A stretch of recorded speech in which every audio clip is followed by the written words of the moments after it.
அது இது எது தொடர்கிறது. வெல்கம் பேக் டேஸ்டியஸ் முக்கோணம் சன்னாயில் அது இது எது.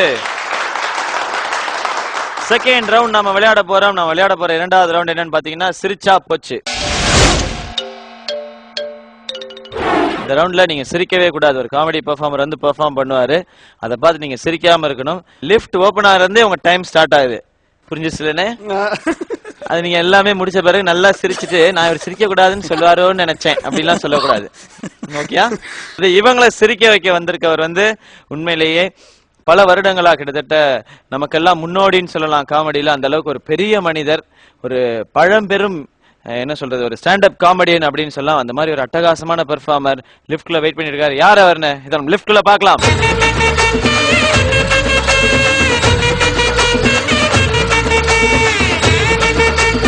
சொன்ன மாதிரியே ஒரு மிகப்பெரிய பெர்ஃபார்மர் தான் அவங்களை சிரிக்க வைக்கிறதுக்காக வந்திருக்காரு. பாத்தீங்களா மகேஷ், எவ்வளவு பெரிய மனிதர், உங்களோட ஹைட் ஜாஸ்தி, என்ன சிரிச்சுக்கிட்டு இருக்காரு ஜாலியா. பல்ப ஆஃப் பண்ணி விடுங்க, நல்லா உட்காந்து. ஒருத்தர் அவுட் பா தம்பி, இதெல்லாம் மிகப்பெரிய பாக்கியம். இங்க மிகப்பெரிய மனிதர்கள்லாம் வந்து படுத்து உருண்டு இருக்கிறாங்க. சரி விடு. வணக்கம், உங்க பேரு? அரவிந்த் ரகுநாத். அரவிந்த் ரகுநாத், என்ன பண்ண போறீங்க? ஜோசியர். ஜோசியர் வேஷமா அது? என்ன சொல்ல போறீங்க? ராசி பலன்கள். ராசி பலன்கள் சொல்ல போறீங்களா? இருங்க, நான் அந்த பக்கம் போயிடுறேன், நீங்க ஆரம்பிக்கிறீங்களா? ஓகே. சோ இன்னைக்கு நம்மளோட எபிசோடுக்கு வந்திருக்காரு நம்மளுடைய அரவிந்த். இவர் வந்து கலக்க போவது யாரு ஜூனியர்ஸோட டைட்டில் வின்னர். இவர் அந்த அளவுக்கு அட்டகாசமா காமெடி பண்ணக்கூடிய திறமைசாலி.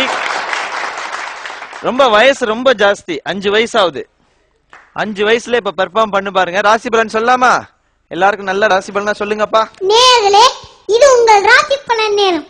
உங்கள் ராசி பலன்களை அறிந்து விட வருகிறார் ஜோதிர் புலி, சிங்கம், கரடி, அண்ட புலகின் அரவிந்த் ரகுநாத். இப்ப நான் உங்க எல்லாருடைய ராசி பலன்களையும் புட்டு புட்டு விட்டு போகிறேன். பயப்படாம கேளுங்க. மேஷராசி நேயர்களே, உங்க ராசிக்கு ஏத்த மாதிரி வாழ்க்கையும் மோசமாக இருக்கும். வழக்கம் போல பொண்டாட்டிக்கு 7 அடி வாங்குறது நிச்சயம். பல இடங்கள்ல கையேந்தி பிச்சை எடுக்கக்கூடிய நிலைமை கூட வரலாம். சிங்கிள் டீக்கு கூட லாட்டு அடிப்பீங்க. பொண்டாட்டி தொல்லியை விட வாடகை தொல்லை அதிகமாக இருக்கும். உங்கள் ராசி அணுக்கள் கருங்கல். அதை தூக்கி உங்க ஹவுஸ் ஓனர் தலையை போட்டீங்கன்னா உங்க வாடகை பிரச்சனை தீர்ந்துடும். பரிகாரம்: யார் கண்ணையும் படாம உங்க சொந்த ஊருக்கு திருட்டுரை ஏறி அது ஓடி போயிட்டீங்கன்னா அருமடியிலிருந்து தப்பிங்க. ரிஷபராசி நேயர்களே, பொண்ணுங்க பின்னாடி சுத்தி சுத்தியே வீணா போவீங்க. லவ் லெட்டர் கொடுக்கலான்னு ட்ரை பண்ணினீங்கன்னா நான் பக்கமும் உங்களை ரவுண்டு கட்டி அடிப்பாங்க. உங்களோட லவ்வுக்கு ஹெல்ப் பண்றேன்னு சொல்லி அடுத்த மனுஷுக்கு ஆட்டியா போடுறதே பழப்பா வச்சிருப்பீங்க. வாழ்க்கை உருப்படவே உருப்படாது. ஒரு இழிச்ச வாயா கூட உங்களுக்கு பொண்ணு கொடுக்க மாட்டாங்க. பரிகாரம்: உங்களுக்கு பரிகாரமே இல்ல. எனக்கு உங்க லவ்வரை தவிர மத்த எல்லா பொண்ணுங்களையும் அக்கா தங்கச்சான்னு நினைக்கிறீங்களோ அது வரைக்கும் நீங்க உருப்படவே மாட்டீங்க. மிதுன ராசி நேயர்களே, உத்தியோகத்தின் மரியாதை கெடும். ஒரு இடத்துல கூட ஒழுங்கா கோப்ப ஓட மாட்டீங்க. ஆபீஸ்ல டைபிஸ்ட கரெக்ட் பண்ண பாப்பீங்க. ஆனா உங்க பாக்கெட்ல 10 பைசா கூட இல்லாததால டைபிஸ்ட ஓன கரெக்ட் பண்ணிடுவாங்க. வழக்கம் போல மொல்ல மாணிக்கான செய்வீங்க. இழிச்ச வையவண்டா கிடைப்பான் ஆட்டிய போலாமே அலைவீங்க. கடகராசி நேயர்களே, மானம் கெட்ட பழகு படைகள்ல உங்களை மிஞ்சி யாராலையும் முடியாது. இந்த பழகு படைகிறது போல வேற எங்கேயாவது போய் கோயில் வாசல உட்காந்து பிச்சை எடுக்கலாம். வீட்டுக்காரியால் சிறு சிறு துன்பம் உண்டாலும் வேலைக்காரியும் வரவால் இன்பம் வந்து சேரும். கல்யாணத்துக்கு போனா மொய் வைக்க மாட்டீங்க, ஆனா இல்லையில எதுவும் மிச்சம் வைக்க மாட்டீங்க. கல்யாண மண்டபத்துல செருப்பு திருறது நிறுத்துங்க, இல்லன்னா உங்க வாழ்க்கை 0 வாட் பல்புமா தான் எரியும். சிம்மராசி நேயர்களே, ஊரை ஏமாத்துறதே அப்பப்பா வச்சுக்கிட்டு வெட்டி கொண்டா கொஞ்சம் கஷ்டமே கிடையாது. 10 பைசா பிறகு இருந்தா கூட உங்க பேச்சு லாரில மாதிரி இருக்கும்.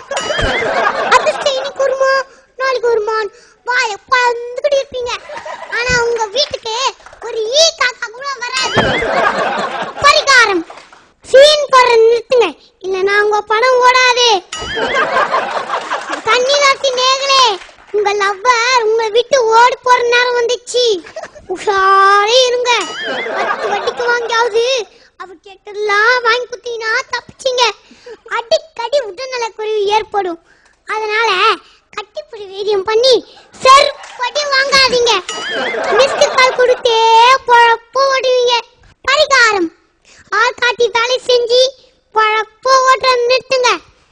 துலாம் ராசி நேயர்களே, துலாம் நான் மனுஷன பெரிய அப்துல் கலாம் நினைச்சுக்காதீங்க. நாட்டுக்காக அணு ஆராய்ச்சி பண்ணிக்கிறாரு. ஆனா நீங்க உங்க பக்கத்து வீட்டு அணுவை மட்டும் தான் ஆராய்ச்சி பண்ணிட்டு இருக்கீங்க. கால் வந்தாலே 1 மணி நேரம் பேசுவீங்க. கூடிய சீக்கிரம் கம்பி என்ன போற நிச்சயம். விருச்சிக ராசி நேயர்களே, இன்று நீங்கள் படிக்கட்டுன முட்டாள் என்று உங்கள் குடும்பத்துக்கு தெரிய வரும். வேலைக்காரிக்கும் உங்களுக்கும் உள்ள நட்பு அதிகரிக்கும். சின்ன வீட்டால் ஏற்பட்ட பிரச்சனைகள் தீர்ந்து பெரிய விடையா வாங்கும் யோகம் உண்டாகும். குடும்பம் 40 நாளைக்கு கும்பி அடிக்கும். பரிகாரம்: 1 வாரத்துக்கு மேக்கப்பே இல்லாம உங்க பொண்டாட்டி முகத்தை பார்க்கணும். கொஞ்சம் கஷ்டம்தான், இருந்தாலும் ட்ரை பண்ணி பாருங்க. தனுசு ராசி நேயர்களே, தனுசு மாதிரி படம் நடிச்சு ரஜினி சாருக்கு மாப்பிள்ளை ஆகலாம் கனவு காணாதீங்க. தனுசு உங்க அப்பா வெயிட், உங்க அப்பா புல் டைட். ஒரு அட்டு பிறர் கூட உங்களுக்கு கிடைக்காது. மகர ராசி நேயர்களே, நல்லா தூங்கதே அப்பப்பா வச்சிருப்பீங்க. யார் விசேஷம்னா டூருக்கு போற மாதிரி கிளம்புங்க. பந்தில உட்கார முதலாளி நீங்க தான், கடைசி நீங்க தான். கையில கூட காக்கா ஓட்ட மாட்டீங்க. உங்களுக்கு சூடு பாத்திர எதுவுமே இருக்காது. பரிகாரம்: ஓசின மங்களம் பாடி உடம்ப வளர்க்கறது நிறுத்துங்க. கும்பராசி நேயர்களே, இந்த வாரம் உங்களுக்கு முன்னேற்றமான வாரம். பழக்கமா பொண்டாட்டி கையால அடி வாங்கிட்டு இருந்த நீங்க இன்னும் ஒருபடி முன்னேறி மாமியார் கையிலும் வீட்டு வேலைக்காரி கையாலையும் அடி வாங்க போறீங்க. பார்த்து ஊரே சிரிக்கும். அதனால உங்க வண்டவான தண்டவான ஏறத்துக்குள்ள நைட்டோட நைட்டா ஊரை விட்டா ஓடி போயிடுங்க. மீன ராசி நேயர்களே, தலையில முடி இருக்கோ இல்லையோ ஊர் பூரா கடன் இருக்கும். வெக்கமே இல்லாம பிச்சைக்காரங்கிட்ட கூட கடன் வாங்குவீங்க. கத்து நிறைய உங்களுக்கு சாப்பாடு போட்டாலும் அடுத்தவன் சாப்பாடியே முறைச்சு பாப்பீங்க. கடன்காரங்க எவ்வளவுதான் நடுத்தெருல நிக்க வச்சு நாக்கு புடுற மாதிரி கேள்வி கேட்டாலும் எருமை மாட்டு மழை பெஞ்சா மாதிரி நிப்பீங்க. ராசி பலன்கள்லாம் சொல்லி முடிச்சாச்சு. போயிட்டு உங்களால சந்தோஷமா ஆரம்பிங்க. மீண்டும் சந்திப்போம். நன்றி, வணக்கம். Excellent performance. நாங்க கை தட்டினது பாராட்டுறது எல்லாமே மீறி நீங்க அதெல்லாம் ப்ரூவ் பண்ணிட்டீங்க. ஆல்ரெடி டைட்டில் வாங்கி இப்ப அவங்கள்ட்ட கேட்கலாம், எப்படி இருந்தது அவரோட பெர்ஃபார்மன்ஸ்? சும்மா கிடையாதுங்க, கலக்கிட்டாருங்க. கலக்கிட்டாரா? கரெக்டா சொன்னாரா சிம்ம ராசிக்கு? உங்களுக்கும் அவருக்கும் சூப்பருங்க. என்னால முடியல இந்த மாதிரி ஒரு நான் எவ்வளவு ட்ரை பண்ணேன். சிம்மராசி வரைக்கும் ட்ரை பண்ண கண்ட்ரோலா. ஆனா அதுக்கப்புறம் சிம்மராசி சிங்க் ஆயிடுச்சு. அவரு சொன்னது கரெக்டா தெரிஞ்சிருச்சு. அதனால அதுல என்ன சொன்னாருன்னா, நீங்க முதல்ல சீன் போடுறதை நிறுத்துங்க, இல்லைன்னா உங்க படம் ஓடவே ஓடாது அப்படின்னாரு இவரு. அப்படியே நீங்க நேரா போயிட்டு நம்ம வடிவேல் பாலாஜி மாமான்னு ஒரு மாமா இருப்பாரு, அவர்கிட்ட இந்த மாதிரி நடந்துச்சு போனேன் சிரிச்சாங்க 2 பேரும் சொல்லிட்டு போங்க. ஓகேயா? Thank you so much. Excellent performance. சிரிச்சா போச்சு ரவுண்ட்ல அரவிந்தோட பெர்ஃபார்மன்ஸை பார்த்துட்டு 2 பேர் சிரிச்சிருக்காங்க, மகேஷும் மணிகண்டனும். மகேஷ் உங்களுக்கு 200 பாயிண்ட்ஸ் கம்மி பண்றோம். நீங்க இப்ப 800 பாயிண்ட்ஸ்ல இருக்கீங்க. வாழ்த்துக்கள். அதே மாதிரி அஸ்வத்யா சிரிக்கவே இல்லை, ஏற்கனவே 800 பாயிண்ட்ஸ்ல தான் இருந்தாங்க, இப்பயும் அதே 800 பாயிண்ட்ஸ்ல தான் இருக்கீங்க. வாழ்த்துக்கள். இந்த பக்கம் ஒருத்தர் பாருங்க, சிம்மராசி நேயர் அவரு. அவர் தான் கடைசியா சிரிச்சார்னு வச்சுக்கலாம் அந்த 2 பேர்ல. சோ உங்களுக்கு 100 பாயிண்ட்ஸ் மட்டும் கம்மி பண்றோம். ஏற்கனவே ரொம்ப அழகா இருந்துச்சு பாயிண்ட் 700ல, அதுல இருந்து ஒரு 100 கம்மி பண்ணி இப்ப 600 பாயிண்ட்ல வழக்கம் போல கடைசி இடத்துல இருக்கீங்க. வாழ்த்துக்கள் மணிகண்டன். இவர் தான் அந்த ஆரம்பத்துல கண்டிப்பா ஜெயிப்போம், நம்ம தான் ஜெயிப்போம், ஐ எம் கான்பிடென்ட் அப்படின்னு அவரு. ஆனா இருந்தாலும் பரவாயில்ல, இன்னும் ஒரு ரவுண்ட் இருக்கு, அதுல ஏதாவது ட்ரை பண்ணுங்க, அதுலயாவது கேம் விளையாடுங்க. ஓகே? 3 பேருமே அடுத்த ரவுண்ட் விளையாடுறதுக்கு தயாராயிட்டாங்க. அடுத்த ரவுண்ட் விளையாடுறதுக்கு முன்னாடி வழக்கம் போல நம்மளுடைய நிகழ்ச்சியில ஒரு 4-5 விளம்பரம் வரும், அதை பார்த்துட்டு வாங்க. இது SVS முக்கோணம் சன் ஆயில். அது இது எது? SVS sun oil. அது இது எது? ஒரு சிறிய இடைவேளைக்கு பின் தொடரும்.